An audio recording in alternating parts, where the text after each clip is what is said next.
I'm on a dysfunctional group of people. I was asked to go down a rabbit hole. I've had a lot of veterans, a lot of people actually ask me questions about what's going on with the military meeting coming up at the beginning of the week.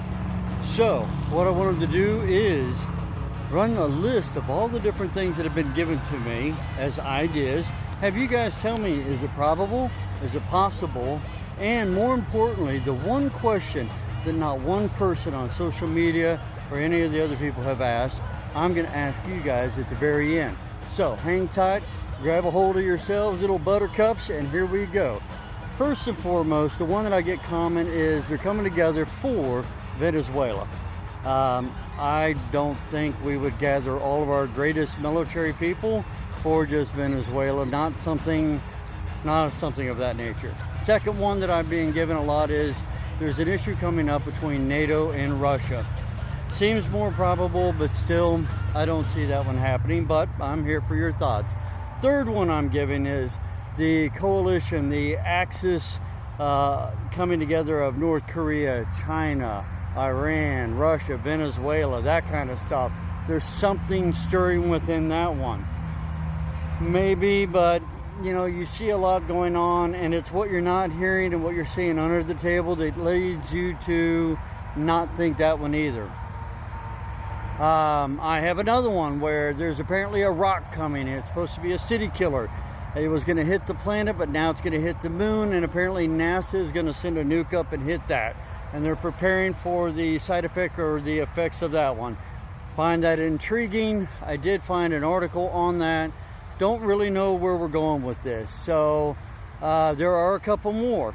Another one is that there are a lot of sleeper cells that are being rounded up all over the United States currently right now, and that they are in the process or beginning to target communications, infrastructure, things of that nature. That does seem realistic, because what are we going to do as a nation if there is an outage of whether it's power, water, food shortages, things of that nature? I find that one intriguing, and that seems realistic, because what if communications get cut off so all heads of state are aware of it? That seems a reality. That's something they've been talking about for a while, for many months, many years. That one seems more realistic for the gathering than anything else. So another one that I found interesting was they were talking about time is up on all of these private industry companies that have been doing alien technology, and that they were given a time period to come forward, release the equipment, release the information, and to step forward, or that the government or the military would have to step in. And so there is that possibility of we may be going to war against ourselves in a way, so to speak, or the private sector that has this type of technology. Very intriguing. I've had quite a few people bring that one to mind as well. So, you know, there's a lot of intriguing, interesting factors. There's some other ones that I've been told that nothing to substantiate it, so I don't really want to go as far. I've already told you a lot.